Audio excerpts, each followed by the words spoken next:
നരേന്ദ്രമോദി സ്റ്റേഡിയത്തിൽ വീണ്ടും ഒരു ലോകകപ്പ് തോൽവിയുടെ കരിനിഴൽ വീഴുമ്പോൾ ഇന്ത്യൻ ക്രിക്കറ്റ് പ്രേമികളുടെയും നിരീക്ഷകരുടെയും ചർച്ചകളിൽ നിറയുന്നത് മലയാളി താരം സഞ്ജു സാംസന്റെ അസാന്നിധ്യമാണ്.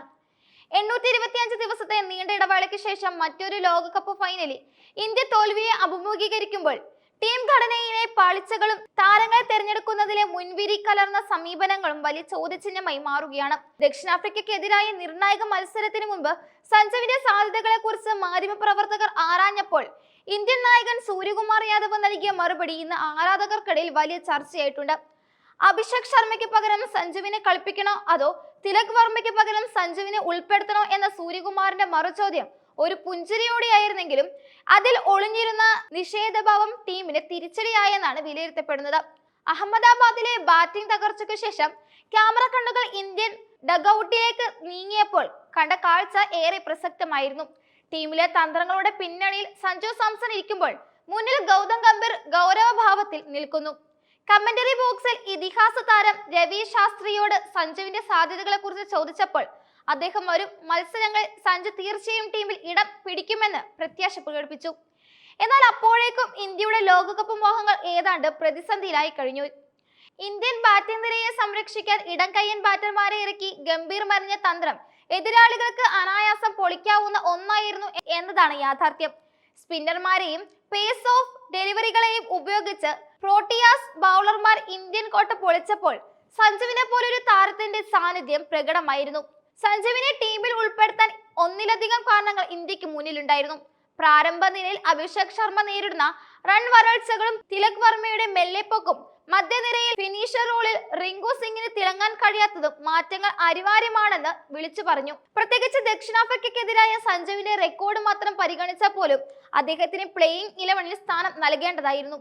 T20 കരിയറിലെ തന്റെ 3 സെഞ്ചുറികളിൽ 2 സഞ്ജു നേടിയത് ദക്ഷിണാഫ്രിക്കയ്ക്കെതിരെയാണ്. അതും ഡർബനിലും ജോഹന്നസ്ബർഗിലുമുള്ള അവരുടെ മണ്ണിൽ തന്നെ. പ്രോട്ടിയാസിനെതിരെ കളിച്ച 5 മത്സരങ്ങളിൽ നിന്ന് 190 എന്ന വമ്പൻ സ്ട്രൈക്ക് റേറ്റിൽ 253 റൺസ് അദ്ദേഹം അടിച്ചുകൂട്ടിയിട്ടുണ്ട്. ഏകദിനത്തിലാകട്ടെ 5 ഇന്നിംഗ്സുകളിൽ നിന്ന് 118 ശരാശരിയിൽ 238 റൺസാണ് സഞ്ജുവിന്റെ സമ്പാദ്യം. അഹമ്മദാബാദിലെ വിക്കറ്റിൽ മാർക്കോ യാൻസണും കേശവ് മഹാരാജൻ ചേർന്നാണ് ഇന്ത്യൻ ബാറ്റിംഗിന്റെ നടു ഓടിച്ചത്. യാൻസണെതിരെ സഞ്ജുവിന് 140 സ്ട്രൈക്ക് റേറ്റ് ഉണ്ട് എന്നതും മഹാരാജിനെതിരെ നേരിട്ട 23 പന്തുകളിൽ നിന്ന് 41 റൺസ് നേടുകയും ഒരിക്കൽ പോലും പുറത്താകാതിരിക്കുകയും ചെയ്തു എന്നതും സഞ്ജുവിന് ഈ ടീമിൽ എത്രത്തോളം പ്രസക്തി ഉണ്ടെന്ന് വ്യക്തമാക്കുന്നു.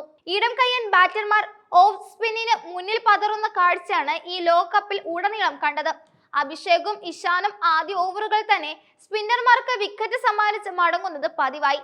സ്പിന്നിങ്ങിനെതിരെ 150-ന് മുകളിൽ സ്ട്രൈക്ക് റേറ്റുള്ള സഞ്ജുവിനെ പോലൊരു താരം ക്രീസിൽ ഉണ്ടായിരുന്നെങ്കിൽ ഒരുപക്ഷെ മത്സരഫലം മറ്റൊന്നാകുമായിരുന്നു.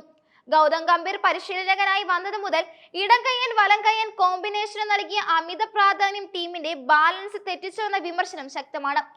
ലോകകപ്പ് സ്ക്വാഡിൽ 6 ഇടംകയ്യന്മാരും വെറും 2 വലം കയ്യന്മാരും എന്ന അനുപാതം വിക്കറ്റിന്റെ സ്വഭാവം മാറുന്നതനുസരിച്ച് ടീമിനെ കുഴപ്പത്തിലാക്കി.